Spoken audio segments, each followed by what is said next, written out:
welcome to this edition of the Head to Head Podcast. I'm your host, Cam McKinney, and this is episode number 127 of the podcast. And in this edition of the podcast, I'm talking about Tony La Russa coming out of retirement to manage the Chicago White Sox. Tony La Russa is one of the best managers of all time. He's won 3 World Series, 2 with the St. Louis Cardinals, and 1 with the Oakland A's. I mean, this is a guy who has dominated 2 different eras of baseball. He was one of the best managers in the late 80s. I mean, those Oakland A's made 3 World Series. Yeah, they only won 1, but they were one of the best teams in baseball. They had the best leadoff hitter in Rickey Henderson. They had the best closer in Dennis Eckersley, and they had 2 of the best sluggers of all time in Mark McGwire and Jose Canseco. And then in the 2000s, he's one of the best managers with the Cardinals, winning the World Series twice in 2006 with a Cardinals team that was 1 game above 500, and then again in 2011. Again, those Cardinals had like Albert Pujols, Jim Edmonds, Scott Rowland, Lance Berkman, Yadier Molina, Adam Wainwright, Chris Carpenter. I mean, those are 2 different eras where Tony La Russa was one of the best managers in baseball. So I do kind of find it interesting that there are a lot of people who think that he probably won't age well when it comes to baseball right now. Yes, the man is 76 years old, but those were 2 very different eras that he was dominating the sport of baseball as a manager. And he's also making a return to the White Sox. It's the place where he got his debut as a manager. He managed the White Sox from 1979 to 1986, and his last job in baseball was as president of baseball operations for the Arizona Diamondbacks, where he's most known for infamously giving a massive contract to Zach Greinke. So he really didn't do a good job with the Diamondbacks. I think this is a guy returning to a job that is his calling in baseball. I mean, he's been an advisor for the Red Sox the past few seasons. This is a guy returning to where he belongs in a way. I'm not saying this is going to work out for the White Sox, but I do kind of understand the risk. He hasn't been gone that long where the game has changed that much. I mean, 2011 isn't forever ago. I mean, yes, analytics have taken over the game, but Tony La Russa has been around the game these past few years with the D-backs and Red Sox, so he must have an understanding of where the analytics are going. Listen, I think he's come to an era where the manager was the dictator, but I think the man has to understand he's not going to have the same power he did with the Cardinals. He's not going to have the same power he did with the Oakland A's. I understand the critique of adding a guy who's like an old grumpy man to a fun and upcoming team with the White Sox, and how maybe that's not a great fit, but it's not like they hire Tony La Russa over obvious candidates. Listen, AJ Hinch is a fine manager, but maybe he wouldn't have won a World Series if the Astros didn't have a scandal. Alex Cora was a good manager for the Red Sox. I'm not sure how good a manager Alex Cora is if he's not managing a great baseball team. I'm not sure he's the type of guy who you bring in to make you over the top. I think Tony La Russa has a better resume ahead of those 2 guys. Even if he is 76 years old, I think I'd rather 2 or 3 years of Tony La Russa than those 2 in AJ Hinch and Alex Cora. I think Tony La Russa is a better hire than those 2 right now. I mean, those 2 are coming off of a scandal, so you would have to answer a bunch of questions about them. With this, it's just a guy coming out of retirement. Yes, there are concerns that he won't fit well with the rest of your team, but I still think it's an okay hire. It's not the best hire of all time. Of course, there are risks, but I look at this guy's resume, and again, this is my main point. He dominated 2 different distinct eras of baseball. The late 80s with sluggers, and then in the late 2000s with a small ball St. Louis Cardinals team. I mean, the only slugger on those teams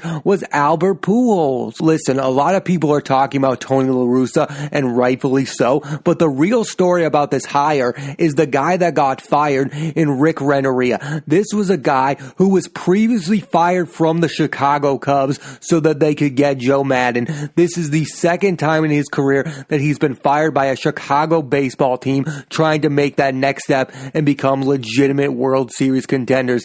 Again, this guy's career, we all know that there are some managers who are just filling in the space for somebody to take over when the team got good. That had already happened to Rick Renteria with the Cubs. I mean, right after Rick Renteria left the Cubs, they won 99 69 games in 2015, and then they won the World Series in 2016. Is the same thing happening again to Rick Renteria? If the White Sox take that next step and win the World Series, again, how depressing is that for Rick Renteria, the man who is a finalist for AL Manager of the Year? Again, it's not my place to say Rick Renteria should be the manager of the Chicago White Sox, but way more people are talking about Tony La Russa coming back to baseball and not talking about what's happened with Rick Renteria. Again, right as these teams are taking that next step to contenders, they come up with a consensus that this guy isn't the right guy to manage their baseball teams, and that's got to be a tough career for Rick Renteria. Again, this is the year he finally got the Chicago White Sox to the playoffs, and they were legitimately one of the best teams in the American League. They won their division. They lose in the first round, and he's immediately fired from the team. That's a rough ending to Rick Renteria's stay with the White Sox. And again, he's done this before with both Chicago teams. History is repeating itself with Rick Renteria. I think what's different about this situation is everyone was on board with the Cubs bringing in Joe Maddon, and not everyone is okay with the White Sox bringing back a 76-year-old in Tony La Russa. Not everyone is on board, so there's more skepticism to this hire than the previous one that was made by the Cubs. So it's interesting. Will this one be as successful? Probably not, but if the White Sox make it to an American League Championship Series or a World Series within the first year, we'll be talking about how this was a great hire for the White Sox. I mean, the Chicago White Sox are a team that's almost ready to make that next step and become legitimate contenders. Just look at their great mix of young talent like Tim Anderson, the shortstop who's already won a batting title. He finished second this previous season. Yohan Moncada, who was a top prospect for the Red Sox, who was traded in the Chris Sale trade, he's probably ready to take that next step and become a star player. Eloy Jimenez, who's one of the best sluggers that nobody knows about. They have an ace pitcher in Lucas Giolito, and they also have veterans like Jose Abreu, the guy who you know who's probably going to win American League MVP this season. He's been a diamond in the rough for so long. Yasmani Grandal, the best slugging catcher in baseball right now. And oh, by the way, they have veteran pitcher in Dallas Keuchel, a guy who's already won a World Series with the Astros and had a really good first season with the Chicago White Sox. I mean, with that talent alone, the White Sox should be a playoff team. The question here is, are they legitimate World Series contenders? And I think that's something only time will tell. I think all those players are headed in the right direction, but if there's a misfire this season, we're all going to look at the Tony La Russa hire as a mistake. I want to talk about the part of Tony La Russa coming back to baseball. If you are surprised by this move, you shouldn't be. These guys are baseball lifers. They're sport lifers. These guys end up coming back. I mean, just think about the fact that this was the perfect ending for Tony La Russa's career in 2011. He'd won Game 7 of the World Series against the Texas Rangers. He had 3 World Series at that point. He's one of the top 3 managers of his era. I put him in that category with Joe Torre and Bobby Cox. When I think of the best baseball managers of the modern era, I think about those 3 individuals: Tony La Russa, Bobby Cox, and Joe Torre. Those are the absolute best. So he was already in that category. There's no clear reason for Tony La Russa to come back to the game of baseball other than he's addicted to the lifestyle of it. I think of this as like when Michael Jordan came back and played for the Wizards. There was no reason for Michael Jordan to come back. He had won the NBA Finals off a game-winning shot against the Utah Jazz. He had won 6 NBA Finals. He'd been 6-time Finals MVP. There's no legacy play here for Michael Jordan, the same way there's no legacy play here for Tony La Russa. Tony La Russa is not coming back to win a World Series with the Chicago White Sox. He's coming back because he's addicted to the lifestyle of being a baseball manager and being around the game. Being an executive didn't work out for him, so now he's returning to the thing that he's good at. And at 76 years old, who knows if he's going to be any good. But it definitely shouldn't surprise you that he's returning to baseball. I wouldn't be surprised if there's other guys who come back, like Jim Leland's a guy who I wouldn't be surprised if he comes back and manages baseball. Bruce Bochy is gone from the Giants. I wouldn't be surprised if you see Bruce Bochy come back in the coming years. These guys are addicted to the lifestyle of being a baseball manager, and they're baseball lifers. And that's both a good and a bad thing. The bad end, maybe he did ruin the perfect ending of his career. The good thing, maybe he's going to help turn the White Sox into one of the better teams in the American League. Again, only time will tell, and we'll see how this season plays out, but make no mistake about it, this should not surprise you that Tony La Russa is back. The surprising thing, maybe the White Sox want him back. One thing I find kind of funny about the criticism of this hire is that Tony La Russa won't adapt to modern day baseball, when in a way, he kind of invented somewhat of the way we use modern day relievers. He turned Dennis Eckersley, an ace pitcher at a certain point of his career, into one of the best relievers of all time. I mean, again, that revolutionized the sport. It's been copied time and time again. John Smoltz was a starter. He becomes a reliever. We wouldn't have had a Mariano Rivera type pitcher if it weren't for Tony La Russa turning the closer into what it was. I mean, before that, a closer was a guy who went multiple innings. But because of Tony La Russa, we ended up getting the Dennis Eckersley, I only pitch in the ninth inning type of guy. We ended up getting Mariano Rivera. We ended up getting Trevor Hoffman, Bobby Wagner. All these of the best closers of all time probably owe their career in a way to Tony La Russa. So to think that the guy that pretty much invented the modern day closer won't adapt to today's baseball is kind of funny to me. And oh, by the way, today's baseball is basically home run or nothing. And this is a guy who managed Mark McGwire when he was hitting home runs or nothing. So I think Tony La Russa is perfectly fine fitting in well with today's baseball. I don't think that's the issue necessarily. I think the real issue is how Tony La Russa is going to react to the fact that he won't be looked at as the messiah of his baseball team. He will be looked at as an employee to the top executives of the White Sox. He won't be looked at as the dictator he once was, the way that Dave Roberts is looked at as like a lackey to the Dodgers. Yes, Dave Roberts just won a World Series with the Dodgers, but he's not the main guy who gets all the credit. Andrew Friedman got a lot of the credit for the Dodgers winning the World Series. It's no longer the manager is king. We're no longer in that era of baseball. And a lot of people have talked about how Tony La Russa is against his idea of having fun on the field, like he's against Tim Anderson bat flipping. I get all that. Maybe hiring a grumpy old man to manage a fun baseball team isn't the best idea in the world, but I highly doubt that Tony La Russa has taken this job knowing that Tim Anderson does that and he's going to make a ruckus about it. Like, I highly doubt that's the way Tony La Russa wants this to play out. He probably wants you to think he can fit well and adapt to this type of baseball team. He wouldn't have taken this job if he wanted to, I don't know, ruin all the fun for the White Sox. I don't think that's what Tony La Russa is doing this all for. I think age is a bit of a factor here as well. I mean, Tony La Russa is 76 years old, and the previous oldest manager to win a World Series is Jack McKeon when he won the World Series with the Marlins team in 2003. Jack McKeon was 72 years old. That's 4 years younger than Tony La Russa is right now. I think that's a real skepticism. Can this guy get the job done and help the White Sox become a World Series winning team? I don't think it's because he won't be able to adapt to the game of baseball. I just think it's asking a lot for a 76-year-old to manage a 162 game season and again try to compete for a World Series.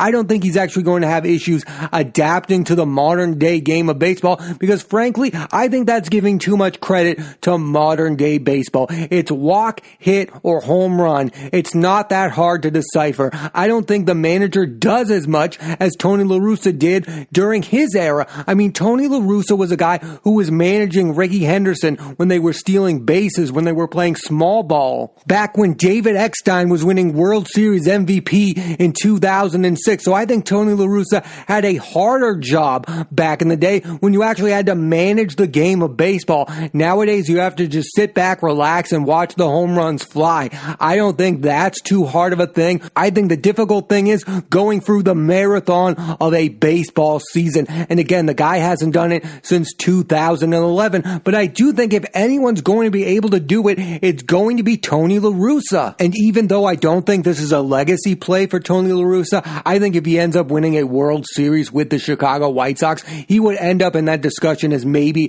the best manager of all time. He would have won World Series with the Oakland A's, the St. Louis Cardinals, and the Chicago White Sox. I mean, no one else has been able to do something like that to that caliber. And again, that would be in 3 different distinct eras of baseball. He's dominated the late 80s, he dominated the early and late 2000s, and then he would be coming back to dominate the 2020s. That would be an insane career, and you would have to say that probably the best manager of all time is Tony La Russa. Again, I'm not saying it's going to happen, but if it did happen, Tony La Russa would have a pretty good case for the best manager of all time. And again, the White Sox have had issues with their managers recently, ever since 2005 with Ozzie Guillen. It looked like Ozzie Guillen was going to be their manager for a long time. Then that situation didn't work out. Then they brought in Robin Ventura, and he looked like a young and upcoming manager. And again, that didn't last nearly as long as they thought it was going to. So they've had some not so great hires recently, and then they bring in Rick Renteria to be a part of the rebuilding process, and he's been through a lot of losing seasons with the White Sox, only to finally turn it around and have a really good season, become AL Manager of the Year, and then they fired him again. So it's not that surprising that the White Sox are like, we're kind of sick of hiring these young upcoming managers. Let's bring in an established guy like Tony La Russa and try to win a World Series title that we haven't had since 2005. And really, they haven't been all that respectable in recent years. I mean, really, what do the White Sox have to lose? If the situation doesn't work out, they can move on from La Russa within 1 or 2 years, and they'll still have that young core. They'll still have Tim Anderson. They'll still have Eloy Jimenez. They'll still have Lucas Giolito. They'll still have Jan Moncada. Again, the only person whose years are fading is Jose Abreu. So again, maybe now is their best chance to win. You bring in Tony La Russa. You hope you can turn it around and become legitimate World Series contenders,